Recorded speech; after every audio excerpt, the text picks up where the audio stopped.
toutes et à tous, c'est l'heure de la rétrospective de la semaine. Retour en images sur les événements qui ont marqué la semaine. On commence par la rentrée politique et scolaire, mais aussi la présentation du nouveau chantier de l'usine à gaz. Et enfin, la douloureuse facture sociale. Bienvenue sur Nyon Région Télévision.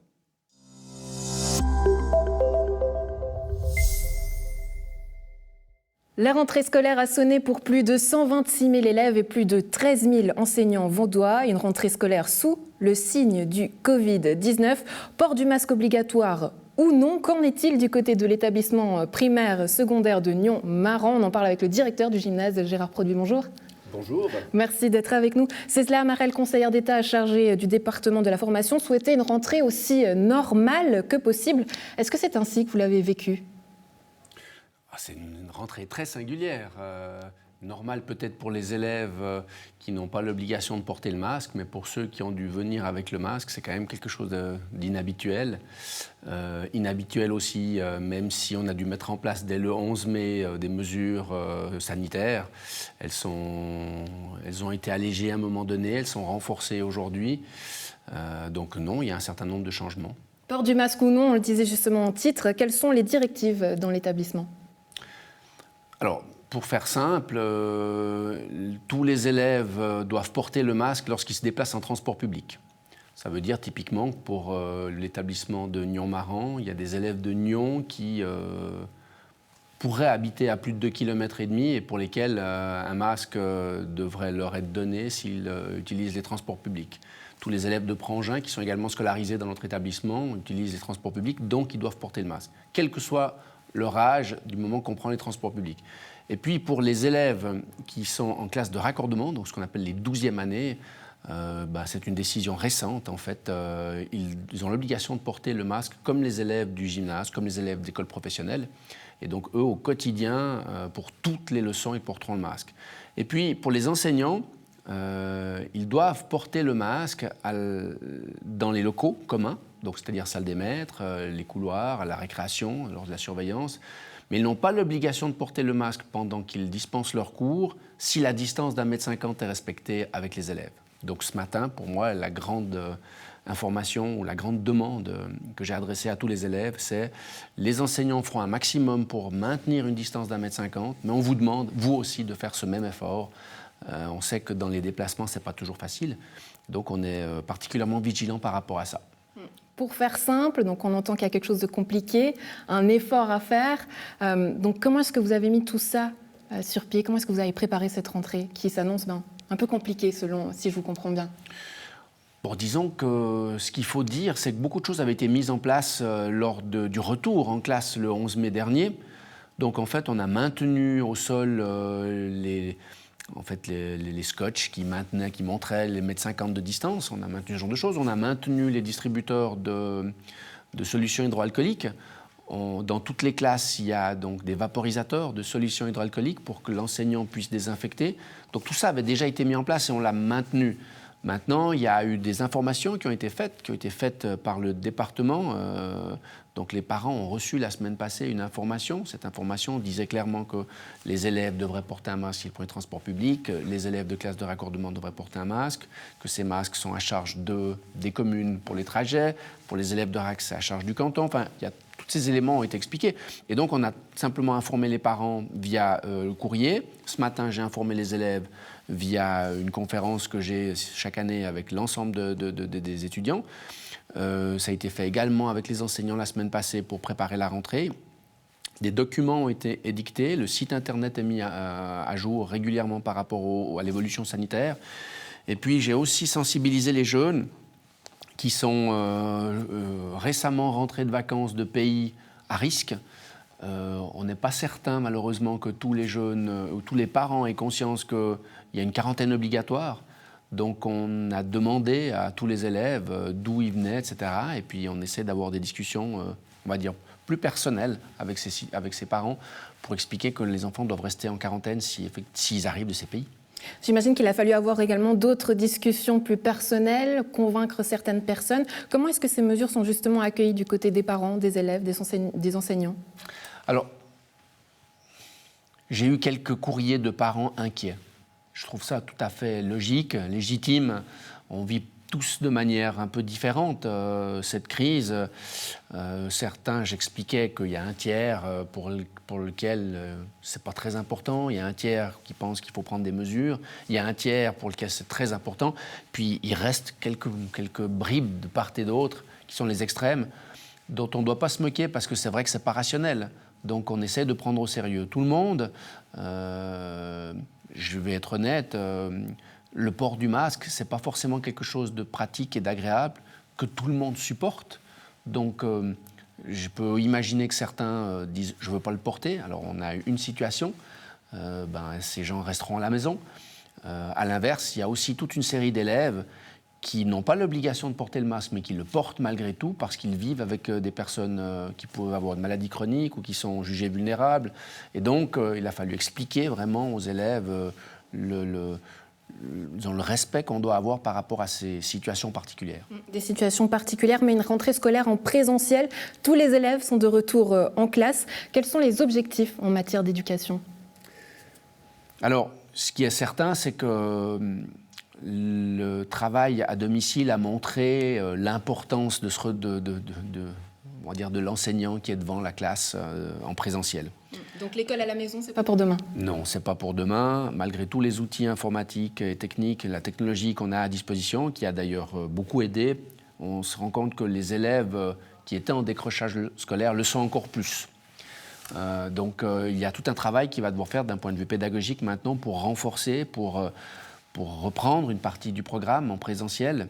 Des moyens importants seront mis en œuvre pour aider les élèves en difficulté. Et puis pour tous les autres, il y a le programme qui se poursuit avec un cadre général de l'évaluation, qui est donc le document cadre qui donne toutes les informations liées à l'évaluation. Ce cadre a évolué avec moins de tests, avec une part pour l'examen de certificat qui va passer d'un tiers à 20%. Mais en gros, on nous demande de faire moins d'évaluation et de passer plus de temps à travailler et à, on va dire, consolider certaines notions, puisque certains élèves sont en difficulté. Et pour ces élèves qui sont en difficulté, justement, qu'est-ce qui est mis en place ? C'est-à-dire plus d'heures de scolarité, des enseignants qui sont mis à disposition en particulier. Qu'est-ce qui est mis en place ? On aura des appuis, on aura beaucoup d'appuis parce que les situations sont souvent très ponctuelles, très personnelles. Donc si on a un groupe d'élèves dont on constate véritablement qu'il y a un manque sur l'ensemble d'un chapitre, on va évidemment rassembler pour essayer d'être rationnel au niveau des moyens. Mais on se rend compte aussi que, notamment pour les élèves allophones, pour les élèves qui ont des difficultés plus importantes, pour certains dont on peut même déceler certaines pathologies, qui relèvent de l'enseignement spécialisé à une certaine époque, puisque maintenant, en fait, tout est intégré, eh bien, ces élèves-là auront des appuis spécifiques avec des gens qui sont à disposition, qu'on a prévus, et qui feront de l'enseignement presque 1 à 1 dans certains cas. Une rentrée marquée également par l'augmentation démographique du nombre d'élèves dans l'obligatoire. Est-ce que là, le canton a prévu d'ouvrir 69 classes supplémentaires ?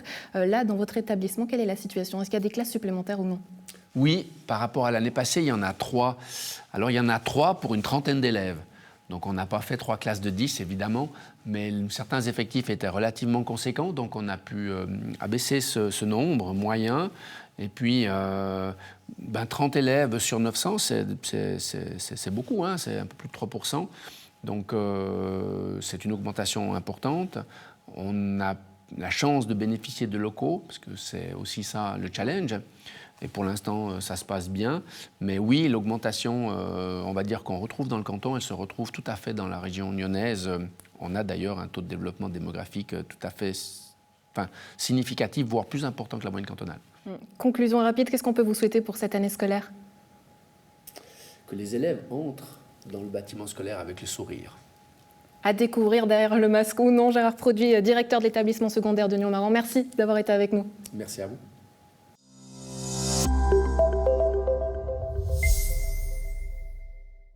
L'exécutif de la ville de Nyon a tenu son premier point presse ce lundi et présenté les préavis qui seront déposés lors du prochain conseil communal. Pour stimuler l'économie locale et la relancer, la municipalité a décidé de ressortir du frigo plusieurs projets. Elle a aussi déposé l'arrêté d'imposition pour l'année 2021. Sans surprise, pour cette dernière année de législature, il n'augmentera pas.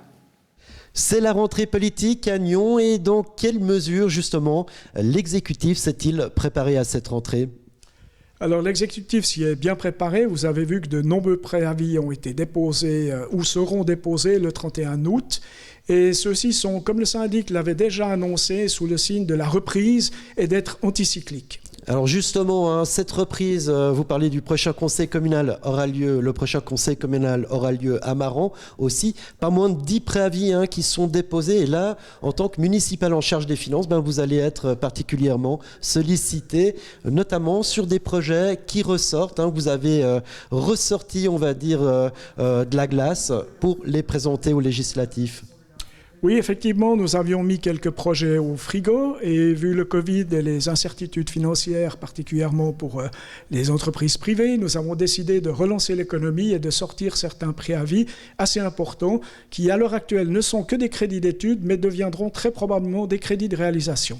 Voilà, l'objectif, c'est de faire travailler les entreprises du coin, de générer de l'argent pour ensuite relancer cette économie. C'est ça, le principe. Oui, avec des crédits d'entretien ou de rénovation lourds, nous avons plus la possibilité, mais tout en respectant les marchés publics, de faire fonctionner des entreprises locales plutôt qu'avec des grands projets de construction neufs. L'un des préavis qui est particulièrement attendu, c'est évidemment la fixation du point d'impôt. Alors là, c'est le statu quo. Expliquez-nous pourquoi. Oui, vous dites effectivement qu'il est important. Pour certains, ça pourrait paraître anodin puisqu'on ne change pas le taux d'imposition.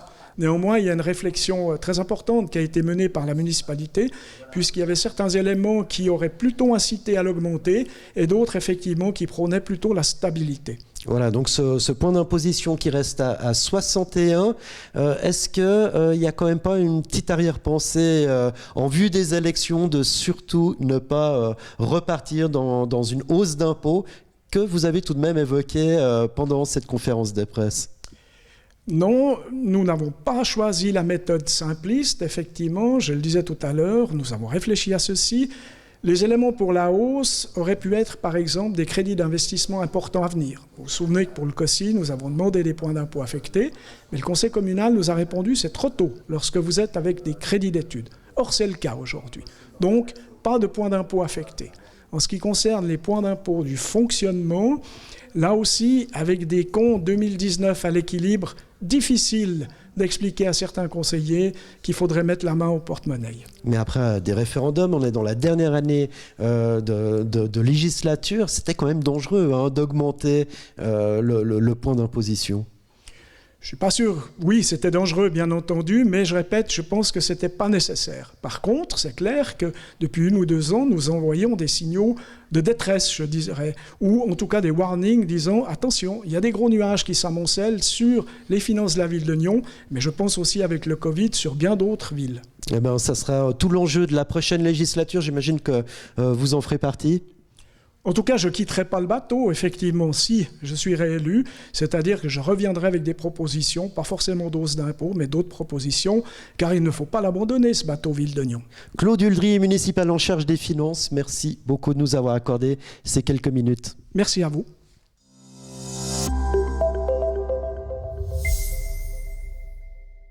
Débutés en 2018, les travaux d'agrandissement de l'usine à gaz prendront fin février 2021, mardi, lors de la présentation de la 3e et ultime saison hors les murs. Les invités ont eu le privilège de découvrir les lieux, visite en compagnie du nouveau directeur technique, Dan Horry.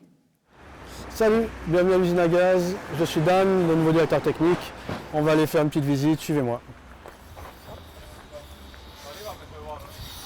Alors on est dans la nouvelle salle de spectacle de l'usine à gaz.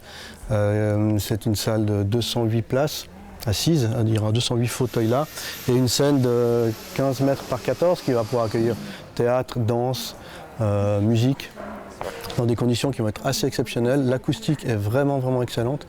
C'est vraiment une salle qui va répondre et qui répond déjà aujourd'hui à ce qu'on voit, aux besoins des spectacles qu'on aimerait accueillir et la programmation qu'on va faire. Suivez-moi, attention les marches. On est sur la scène ici avec l'accès du plateau pour le décor juste derrière qui arrive directement depuis la route via un monte-charge. Et on a une magnifique hauteur de jeu ici qui va nous permettre d'accéder aux demandes des spectacles qu'on va accueillir ici et pouvoir installer des gros décors.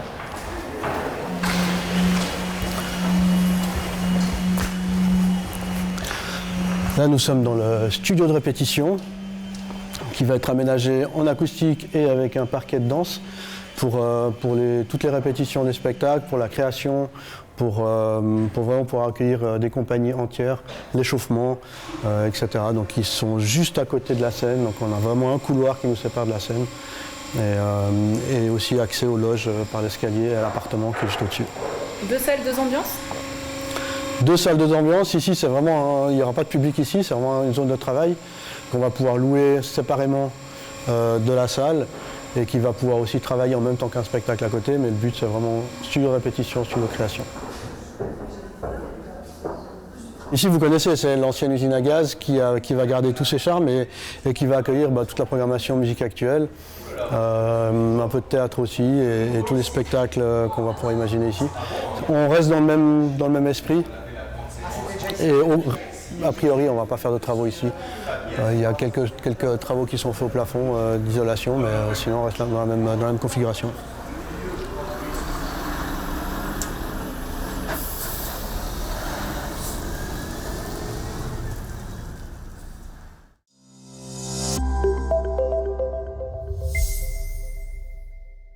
Une solution se profile dans l'épineux dossier de la facture sociale. Le Conseil d'État et l'UCV ont trouvé un accord pour une nouvelle répartition, un engagement financier de l'État en faveur des communes de 150 millions de francs annuels et pérennes dès 2028 au plus tard, soit une répartition d'1 tiers à la charge des communes et de 2 tiers à la charge du canton. On en parle avec les syndics de Cran, Robert Middleton et Denis Jacquet, syndic de Rolle. Bonjour à vous, messieurs, merci d'être avec nous.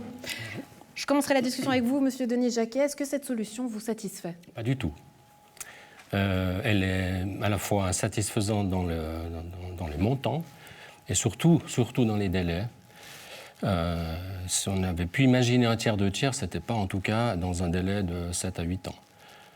Donc elle ne nous satisfait pas du tout pour Rolle en tout cas, et je pense pour beaucoup d'autres communes. C'est-à-dire que vous voulez une reprise totale de la facture Alors idéalement, sociale. on aurait voulu une reprise totale, c'est vrai. Par la suite, on a bien compris que ce serait assez compliqué pour le canton d'accepter cette proposition, et nous étions finalement mis d'accord pour 1 tiers, 2 tiers, mais tout de suite et pas dans 7 ou 8 ans. Robert Middleton, vos propos sont un peu plus nuancés, je crois. C'est-à-dire, je partage totalement la frustration de Denis et d'autres communes aussi qui estiment que c'est trop peu et étalé trop loin dans le temps. Ce qui me frustre le plus, c'est qu'il y a un côté qui est totalement occulté dans ces discussions. J'ai un document très intéressant devant moi, daté du 12 septembre 2018, validé par le Conseil d'État, qui dit très clairement que la facture sociale, à l'avenir, serait financée en francs par habitant. Déjà sur la première page, on parle, il faudra notamment éviter de faire une double péréquation des ressources, à la fois à travers le fonds de péréquation intercommunale et à travers les factures cantonales. Ça veut dire qu'un riche de Lausanne ou de Montreux doit payer la même chose qu'un riche à Rolle, à Cran, à Rougemont ou Puy. Alors, j'estime très intéressant ce document, personne n'en parle. Si j'insiste que l'ADCV revienne à la table de négociation, c'est bien pour reprendre ce dossier qui était totalement occulté. Je suis candidat à la présidence de l'ADCV justement pour revenir à cette question fondamentale. Je ne suis pas du tout contre une initiative populaire, ni contre une éventuelle initiative parlementaire, mais ce point est le plus important et le plus urgent. Une initiative populaire lancée par 2 députés du canton de Vaud, Joséphine Birgarelli et Pierre-André Romanens, qui souhaitent justement lancer cette initiative au nom de « Pour une juste répartition de la facture sociale ». Un comité sera présenté le mardi 1er septembre. Objectif évidemment que le canton reprenne à sa charge l'entier de la facture sociale. Donc j'imagine que vous ne signez pas cette initiative. Moi, j'en fais partie. Je suis pleinement dedans. J'ai d'ailleurs adhéré au comité. Pour les raisons qu'on a déjà évoquées, je trouve qu'aujourd'hui, il faut porter devant notre population cette problématique parce que finalement, c'est elle qui sera victime de ce problème. On parle de certaines cacahuètes, c'est comme ça que Joséphine Berngarli présente la chose, donc vous êtes d'accord. Aujourd'hui, qu'est-ce que vous voulez réellement ? On veut revenir aux fondamentaux, c'est-à-dire qu'il a fallu à peine quelques mois pour obtenir en 2003-2004 l'inverse de ce que nous demandons aujourd'hui. Il a fallu 2 ans pour arriver à ce fameux petit paquet de cacahuètes. Mais j'ai l'impression que tout de même, vous revenez quand même, vous aussi, en arrière, puisque à la base, vous nous disiez que les négociations étaient impossibles à faire. Aujourd'hui, vous revenez en arrière. Pourquoi est-ce qu'il est impossible ? Très franchement, de négocier politiquement. Parce qu'on voit que le résultat, il est impossible à être accepté par toute une série de communes. À la fois, en plus, avec toutes les incertitudes. On nous parle du fait que si le canton était à mauvaise fortune, cet accord serait suspendu. Alors vous vous rendez compte, entre les délais et à la fois les incertitudes que le canton tienne ses obligations, on ne peut pas se satisfaire de cet accord. On pourrait prendre le problème à l'inverse, puisqu'aujourd'hui, on est tous dans une période un peu compliquée. Robert Middleton, est-ce qu'il ne serait pas temps, justement, d'être solidaires les uns avec les autres ? Nous sommes bien sûr solidaires. On a toujours dit depuis le début dans nos discussions avec le mouvement pour les communes fortes, nous ne contestons pas la facture sociale. On parle aujourd'hui de cohésion sociale, mais c'est quand même une facture à la fin, c'est de la poudre aux yeux, je suis désolé.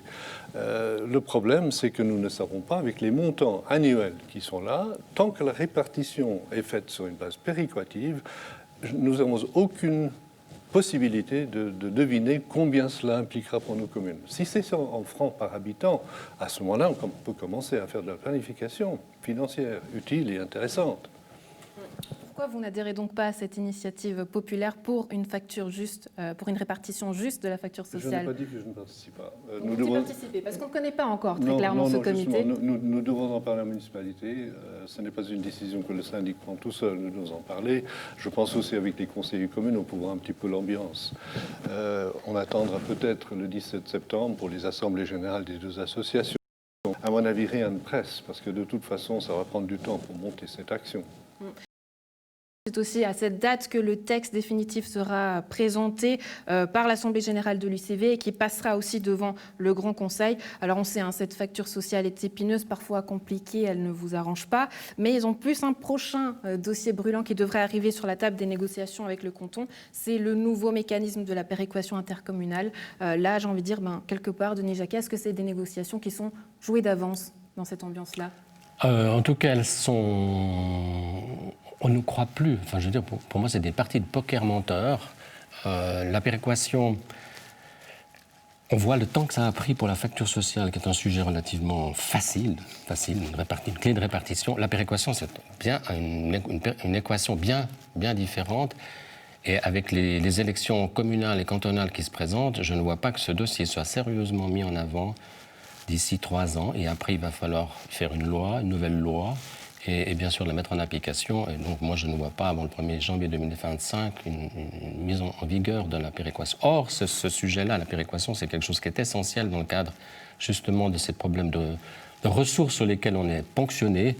Aujourd'hui, les communes qui ont beaucoup de ressources sont ponctionnées de manière importante sans qu'on tienne compte de leurs besoins. Robert Middleton, vous avez d'ailleurs des exemples très concrets là où vous êtes ponctionné à Cran. Est-ce que vous pouvez nous donner des exemples qui nous montrent que finalement cette facture sociale vous a empêché d'aller de l'avant avec certains dossiers ?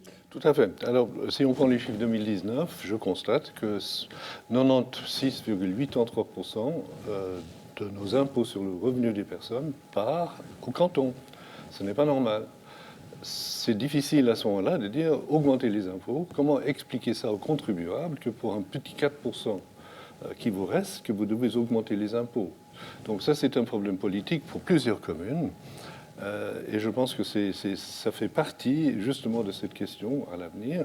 Je dirais, en réponse à la question concernant la péréquation intercommunale, tant que le problème d'une réforme en francs par habitant n'est pas résolu, je ne vois pas comment les communes qui sont actuellement contributrices à la péréquation intercommunale peuvent envisager une nouvelle péréquation intercommunale. Le problème est tout là, c'est lié.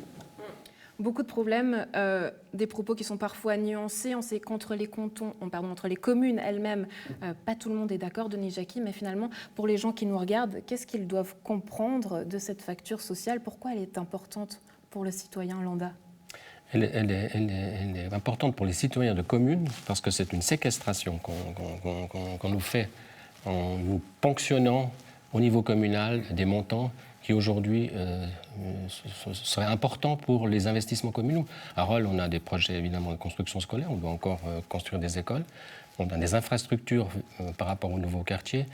Il y a des besoins dans la sécurité, on doit augmenter notre sécurité, le peuple demande une sécurité. On l'a vu avec le problème sanitaire, c'est au niveau des communes que le problème, je veux dire que les lois se sont appliquées, et ce qu'on nous a demandé depuis Berne et Lausanne, c'est les communes qui ont dû l'appliquer. S'il n'y a pas de commune forte, il n'y a pas de résultats sur le terrain, et Dieu sait si l'importance de la commune est prépondérante dans ce cadre-là. Denis Jacquet, syndic de Rolle, et Robert Middleton, syndic de Cran, merci beaucoup d'avoir été avec nous. Et à la maison, donc, retenez donc que le texte du protocole signé entre le Conseil d'État et l'UCV devra encore être approuvé donc, le 17 septembre par l'Assemblée générale de l'UCV et passé devant le Grand Conseil.